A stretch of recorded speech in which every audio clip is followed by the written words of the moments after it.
ఈరోజు మన సంఘాల్లో చూసుకుంటే ప్రతి సంఘంలో ఎంతో మంది వస్తున్నారు, వేల మంది, లక్షల మంది వస్తున్నారు. పెద్ద పెద్ద చర్చిలు కడుతున్నాం.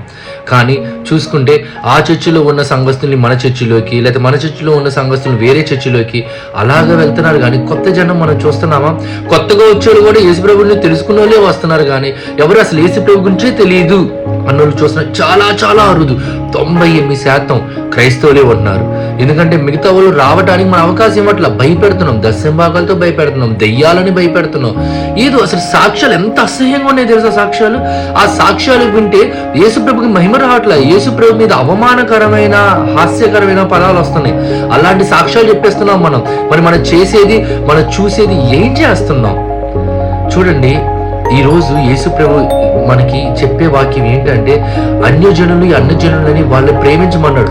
రక్షించబడేవాడికి కాదండి వాక్యం చెప్పాల్సింది, లేని వారికి వాక్యం చెప్పాలి. మనం రక్షణ లేని వారికి వాక్యం చెప్పాలి. ఎంతో మంది తిడుతున్నారు, ఎంతో మంది దూషిస్తున్నారు. అయినా కానీ మనం కూడా దానికి తగ్గట్టు నడుచుకున్నాం కాబట్టి ఇంకా మనల్ని బూతులు తిడుతున్నారు, ఇంకా మనల్ని అరుస్తున్నారు. కానీ మన జీవితాలు ఎలా ఉన్నాయి? భయపెడతాం. దశంభాగాలు, నువ్వు వీపోతే చర్చికి రాకూడదు, నువ్వు వీపోతే ఆశీర్వదించబడదు. ఇదేనా? మీ దగ్గరికి రావాలంటే డబ్బులు కట్టాలి, మీ దగ్గరికి ఉండాలంటే డబ్బులు కట్టాలి. అసలు ఒక సంఘంలోకి రావాలి అని పాస్టర్ గాని పిలవాలంటే ఇంకా వాడు ప్రైమ్ మినిస్టర్, చీఫ్ మినిస్టర్ గానే ఎక్కువ చూసుకోవాలి. దేవుడి బిడ్డలు గొప్పవాళ్ళే అండి, కానీ దేవుడి బిడ్డలకి అహంకారం ఉండకూడదు. గర్వం వచ్చి లూసిఫర్ పడిపోయింది. ఈరోజు మన గర్వం మనల్ని ఎలా పడేస్తుంది? మన గర్వం మనల్ని ఎటు తీసుకెళ్తుంది? ఏం చెప్తున్నావు? వాక్యం చెప్తున్నామా? డబ్బు గురించి చెప్తున్నామా? జనానికి భయం వేస్తుంది. చర్చికి రా అంటే భయం వేస్తుంది. చర్చికి రా అంటే నవ్వులాట. చర్చి ఒక నవ్వులాట అయిపోయింది. దేవుడి సేవ ఒక నవ్వులాట అయిపోయింది. సంఘం ఒక నవ్వులాట అయిపోయింది. యేసుప్రభు గురించి మాట్లాడాలంటే జనాలందరూ నవ్వుతున్నారు. ఎందుకు చెప్పిన? అది ఎంతో మంది పాస్టర్లు అవకాశం కోసం తీసుకుని వాళ్ళ స్వార్థం కోసం యేసుప్రభు నామాన్ని చాలా అవమానపరుస్తున్నారు. కానీ దేవుడు చూస్తూ ఊరుకుంటాడా? ఊరుకోడు. నీతి న్యాయం అనేది ఒకటి ఉంటుంది.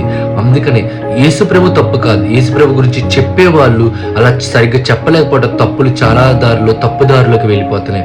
ఈరోజు యేసుప్రభు దగ్గరికి రావాలంటే ప్రేమ, వాత్సల్యం, ఆయన కోపడతాడు, ఆయన ప్రేమిస్తాడు, అన్ని రకాలుగా చేస్తాడు. కానీ ఈరోజు మనం ఏం చేస్తున్నాం అంటే రోడ్ల మీదకి ఎక్కుతున్నాము, గట్టి గట్టిగా అరుస్తున్నాము, బూతులు తిడుతున్నాము, పార్టీలు పెడుతున్నాము. దేనికోసం చేస్తున్నాం? పార్టీ పెట్టడం తప్పు కాదు, కానీ ఆ పార్టీ పెట్టి మనం ఏం చేస్తున్నాం? ఇంకా దేవుని అవమానంలోకి తీసుకెళ్తున్నాం.